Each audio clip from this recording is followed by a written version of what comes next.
हरे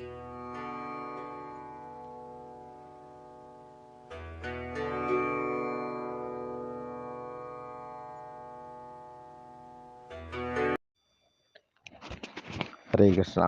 परम जय दे श्री कृष्ण संकीर्तनम। जय श्रील गुरुदेव। ஸ்ரீமத் பாகவதம் முதல் ஸ்கந்தம் பார்த்துக்கிட்டு இருக்கிறோம். தர்மம் காளை மாடு வடிவத்திலையும், பூமாதேவி பசுமாட்டின் வடிவத்திலையும் ரெண்டு பேரும் பேசிக்கிட்டு இருக்கிற மாதிரி பார்த்தோம். காளை தர்ம வடிவான காளையுடைய 3 கால்கள் உடைஞ்சிருக்கு. இன்னொரு காலை ஒருத்தன் கட்டையால் அடிக்கிற போது பரீட்சித்து அதை பார்த்தார். இந்த ரெண்டும் பேசிக்கிட்டு இருக்குது, காளையும் பசுவும். இப்போ காளை கண் கலங்குற பசுவை பார்த்து, உன்னுடைய துக்கத்துக்கு காரணம் என்ன அப்படின்னு கேட்குறது. நோய்வாய்ப்பட்டு இருக்கிறியா? அது இல்லை அப்படின்னு தலையாட்டுது. யாரையாவது விருப்பமானவங்களை பிரிஞ்சிருக்கியான்னு, அதுவும் இல்லை. எனக்கு காலை அடிபட்டிருக்குன்னு சொல்லி கண் கலங்குறியான்னு, அதுவும் இல்லை. இப்போ 4வதாக ஒரு கேள்வி கேட்குது. அரசு ஒழுங்கற்று இருக்குதே, அதை நினச்சி வருத்தமா? சுத்தபத்தம் இல்லாமல் இருக்கிறாங்களே ஆட்சியாளர்கள், அதனால் வருத்தமான்னு கேட்குது. அதுவும் இல்லை.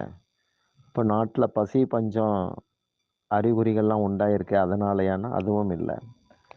பெண்கள்லாம் அபலைகளாக அனாதைகளாக மாறுறாங்க, அந்த அளவுக்கு நாடு போயிட்டுருக்கு, இது வருத்தமா? அதுவும் இல்லை. பணம் பின்னாடி பிராமணர்கள்லாம் ஓடுறாங்களே, அதனால வருத்தமா? அதுவும் இல்லை. அப்போ என்னதான் வருத்தம் அப்படிங்கிற போது அதோடைய பதில் எப்படி இருக்குன்னா, பகவான் கிருஷ்ணர் இருக்கிற வரைக்கும் தர்மம் பிரச்சனை இல்லாமல் வாழ்ந்தது. கிருஷ்ணர் இப்போ லீலைகளை பூர்த்தி செய்துட்டு போயிட்டார். இப்போ உனக்கு அடைக்கலமாக எந்த ஸ்தலம்தான் இருக்குது அப்படின்னு சொல்லி வருந்துறேன், இப்படி பசு சொல்லுது. நம்முடைய சாஸ்திரங்கள் பிரகாரம் சமய காவலர்களாக அந்தணர்களும், சமூக காவலர்களாக துறவிகளும் இருந்ததாக பார்க்கிறோம். தர்மத்தை ஒழுங்காக கடைப்பிடிச்சா ஞானம் உதயமாகும் அப்படிங்கிறது தெரியுது. கங்கா ஞான நதி, யமுனா பிரேம நதி.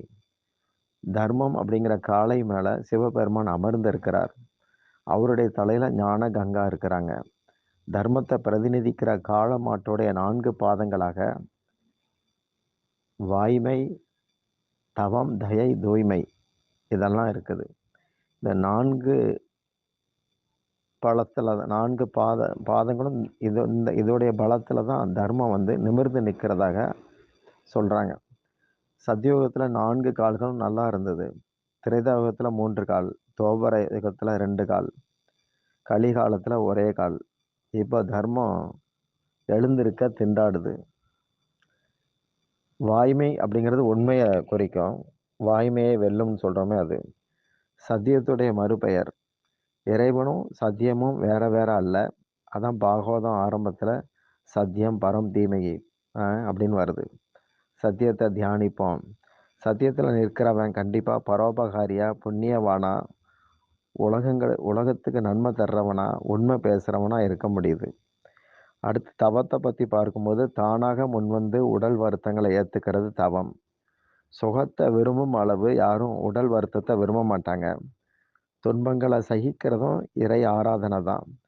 நாக்கு கேட்டதையெல்லாம் அதுக்கு தரக்கூடாது. புலன்கள் கேட்டதையெல்லாம் அதுக்கு தந்தாச்சுன்னா அது ஒரு அடிமைத்தனம் தான். வாக்குலையும் நடத்தையிலையும் அடக்கமும் தவமும் இருக்கணும். அடுத்து தூய்மை. கலிகாலத்தில் எல்லாரும் வெள்ளையும் சொல்லையுமா இருக்கிறாங்க. ஆனால் உள்ளம் கரை படிஞ்சு இருக்கு.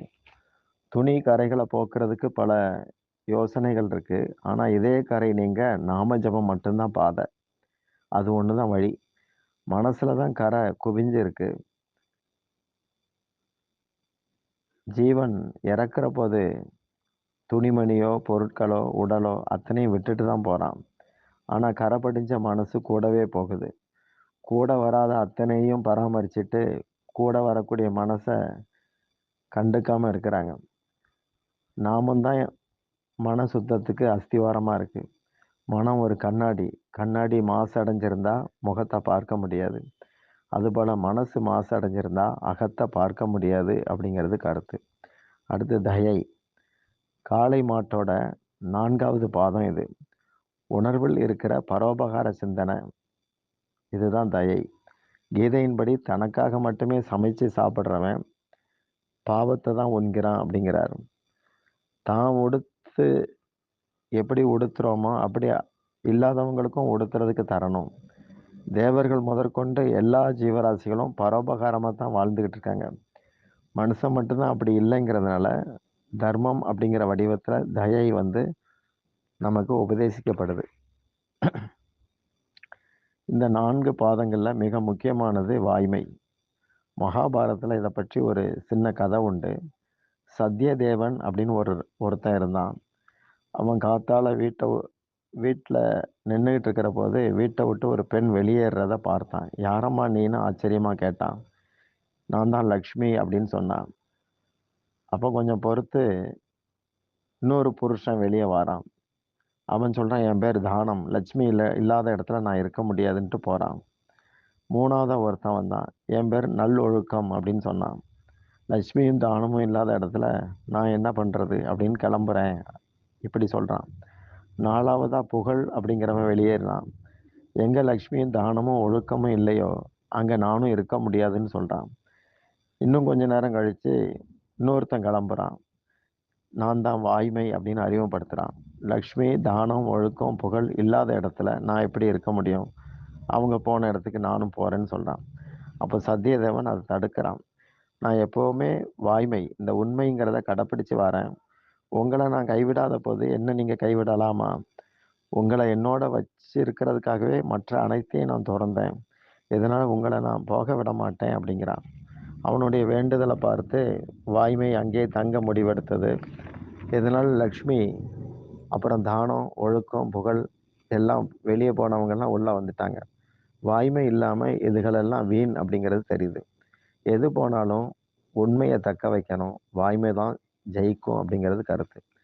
இந்த அத்தியாயத்தில் தர்மம் எவ்வளோ முக்கியம் அப்படிங்கிறத சூத கோசாமி காளமாட்டோட 4 பாதங்கள் மூலமாக தெளிவுபடுத்துகிறார். மாடு அப்படிங்கிற சொல் கொஞ்சம் குறைச்சாலான வார்த்தை தான். ஆனாலும் புரிஞ்சுக்கிறதுக்காக அந்த வார்த்தையை இங்கே வந்து திரும்ப திரும்ப பயன்படுத்துகிறோம். இந்த 4 பாதங்களையும் பரிபூரணமாக கொண்டு இருப்பவன் தார்மீகன், அதாவது தர்மத்தின் பாதையில் போகிறவன் அப்படின்னு அர்த்தம். சத்தியோகத்தில் அந்த 4 பாதங்களும் இருந்துச்சு. திரேதா யுகத்தில் வாய்மை போயிருச்சு. துவாபர யுகத்தில் வாய்மையும் தவமும் போயிருச்சு. கலிகாலத்தில் வாய்மை தவம் தூய்மை 3ம் போயிருச்சு. தயை மட்டும் கொஞ்சம் மிஞ்சி இருக்குது. தயைங்கிறது கூட தானம் அப்படிங்கிற வடிவத்தில் நடமாடுறதுனால தான தர்மம் அப்படிங்கிற பேர் வந்துட்டு. ஒரு காளமாடு ஒரே காலோட இருக்கிறதையும் அந்த ஒரு காலையும் கூட கட்டையால் ஒருத்தன் அடிச்சுக்கிட்டு இருக்கிறதையும் பரீட்சித்து பார்த்தான். அப்போ அந்த காளை கிட்ட கேட்குறான், உன்னுடைய 3 கால்களையும் தாக்கியது யார் அப்படின்னு கேட்க, காளை வந்து சில பேர் துக்கத்துக்கு காரணம் காலம்ங்கிறாங்க, சில பேர் கர்மம்ங்கிறாங்க, சில பேர் சுபாவங்கிறாங்க, நீ தான் கண்டுபிடிக்கணும் அப்படின்னு சொல்லுது. கலிபுருஷன் தான் தர்மத்தை குலைக்கிறான் அப்படிங்கிறத பரிட்சித்து தெரிஞ்சுக்கிட்டு அந்த கலிபுருஷனை தண்டிக்க தயாராகிறான். உடனே களி வந்து ஓடி வந்து அவன் பாதங்களில் விழுந்து பாதத்தை தொட்டான்.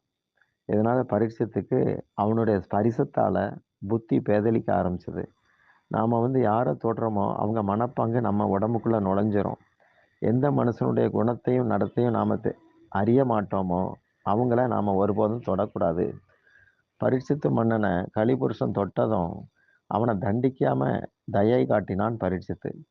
அவன் கலியை தண்டிக்காமல் உன்னை நான் கொல்ல மாட்டேன், என் ராஜ்யத்தில் உனக்கு இடமும் தரமாட்டேன், எங்கேயாவது போயிடு அப்படின்னு சொல்கிறான். களி சொல்கிறான், நான் உங்கள் நாட்டு பிரஜை, நீங்களா பார்த்து ஏதாவது ஒரு இடம் கொடுங்கன்னு கேட்குறான். பரீட்சித்து கலிபுருஷன் தங்குறதுக்கு 4 இடங்கள் தர்றான். பரீட்சித்து தர்மவான் அப்படிங்கிறதுனாலையும் தர்மம் அப்படிங்கிற காளை மாட்டோடைய 4 கால்களையும் சேதப்படுத்தவன் கலிபுருஷன் அப்படிங்கிறதுனாலையும் தர்மத்தின் அந்த 4 பாதங்களுக்கு எதிரான இடங்களை கொடுத்தான். வாய்மைக்கு எதிரானது பொய்மை, அதாவது சூது இருக்கிற இடம். தவத்துக்கு எதிரானது போதை. 3வது தூய்மைக்கு எதிரானது தவறான தொடர்புகள் உள்ள ஸ்தலம். 4 தயைக்கு எதிரான இம்சை. இந்த 4 இடங்கள பரீட்சித்து கொடுத்தான். இந்த 4 இடங்கள்லயும் முறையா பார்த்தா அசத்தியம், மோகம், பேராசை, இரக்கமின்மை இந்த 4 அதர்மங்களும் இருக்கும். கலிகாலத்துல சூதாட்டத்துல நாடுகள் சம்பாதிக்க பார்க்குது. உலக நாடுகள் சூதாட்டத்துக்காக ஒப்பந்தமே செய்கிறது. அநீதிகள் செய்து தானம் பண்றாங்க. இப்போது நான் தானம் பண்ணிட்டேன், சுத்தம் அடைஞ்சிட்டேன் அப்படின்னு நினைக்கிறாங்க.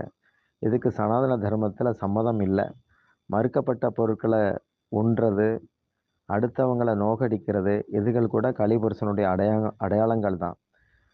இப்படி கலி பாரதத்துக்குள்ள நுழைஞ்சத பற்றி தகவல்கள நாம இந்த ஸ்கந்தத்துல பார்க்கிறோம். மீதி நாளைக்கு பார்க்கலாம்.